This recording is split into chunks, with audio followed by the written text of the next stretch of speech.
Hi, I'm Stephanie Jaworski of joyofbaking.com.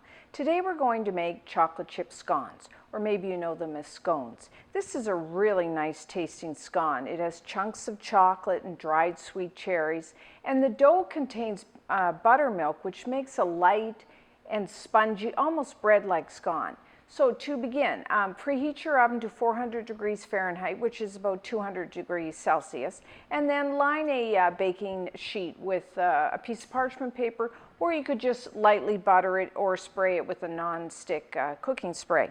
And then I like to make my scones by hand. So in a large bowl, I have 2 cups, which is 260 grams of white all-purpose flour. And to that, I'm going to add 1/4 cup, that's 50 grams of granulated white sugar, and 1 1/4 teaspoons of baking powder, and 1/4 teaspoon of baking soda, and 1/4 teaspoon of salt.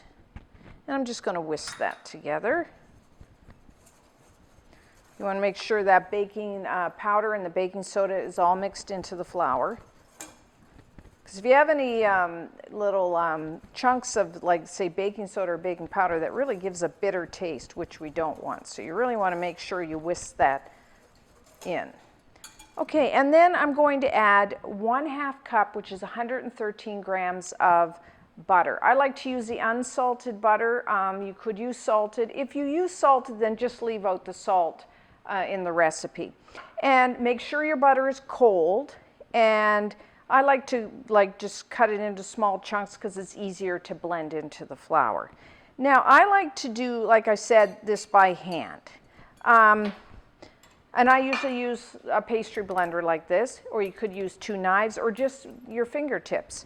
Now, if you want to, you could put all this in your food processor and just process it until, because what we're going to do is blend this into the butters in little small pieces. So if you want to make it a little easier, you could just put it into the food processor and do this step.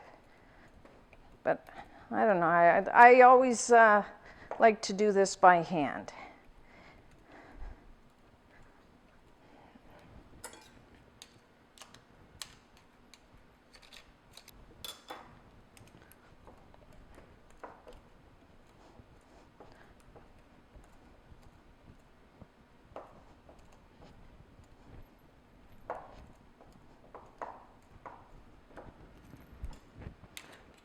Scrape it off to get rid of those big chunks.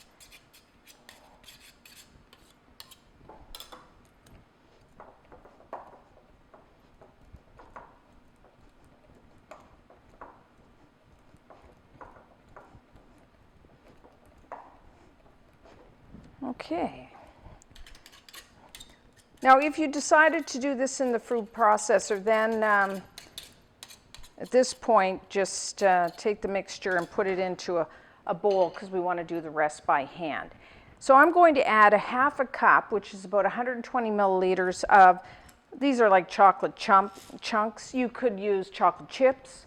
You could cut up a favorite chocolate bar. And I'm using dark chocolate, but of course you could use white or milk, whatever you like. And I'm also adding a 1/2 cup, 120 milliliters of, I'm using dried sweet cherries. You could use cranberries. If you don't want to use dried fruit, you just leave it out, or add dried figs or something like that. You could add nuts, would be very good in here. The great thing about a scone dough, it's so versatile. You can kind of just, you could put a little orange zest in here. That would go nice with the chocolate as well. So I'm just doing this by hand, but you could stir it with a spatula. And then we need about 3/4 cup, which is 180 milliliters of buttermilk.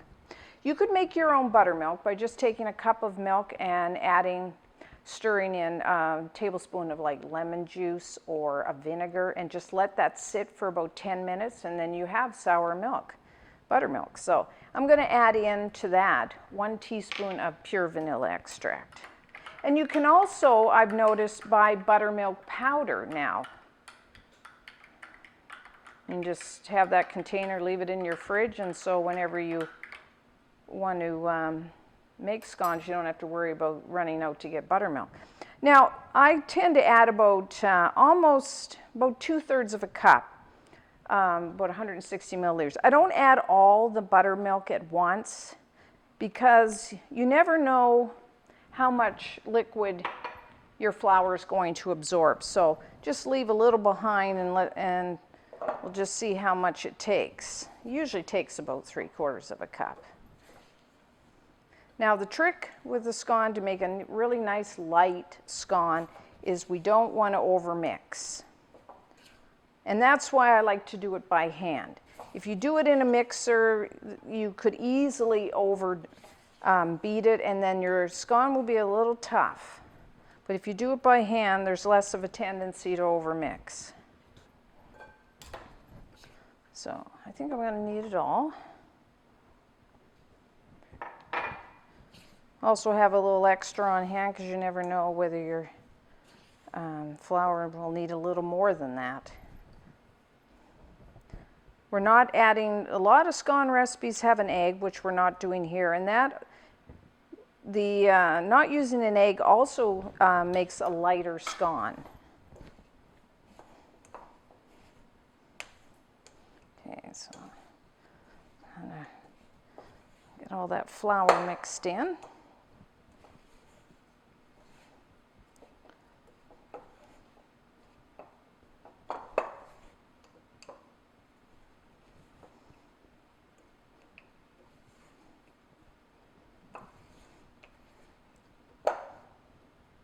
Okay.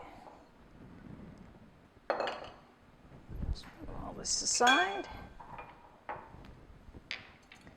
And then you want to just lightly flour your surface.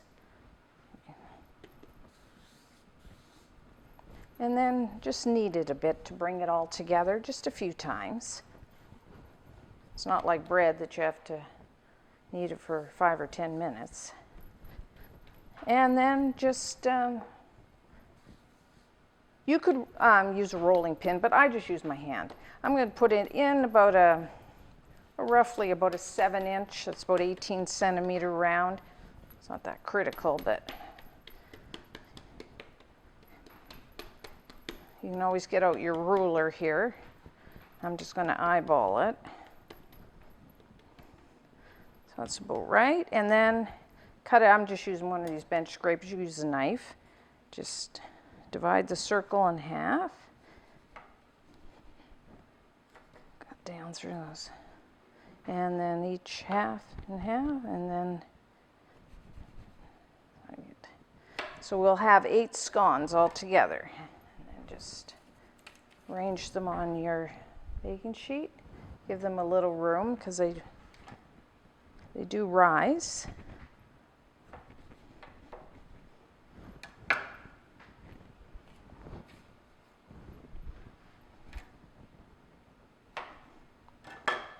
Okay, and then I like to brush the tops of the scones with a little milk. Just helps with browning. You could also sprinkle a little more sugar on the top if you like to do that.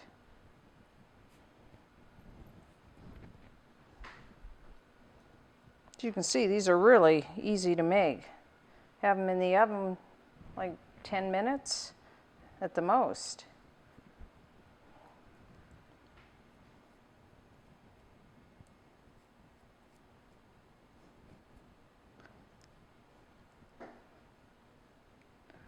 Okay, so into the oven somewhere 15-20 minutes until they've risen.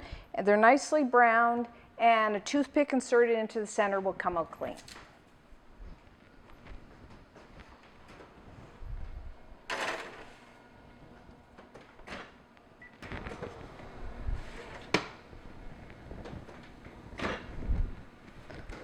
Okay, our scones are now done. As you can see, they've turned a beautiful golden brown color.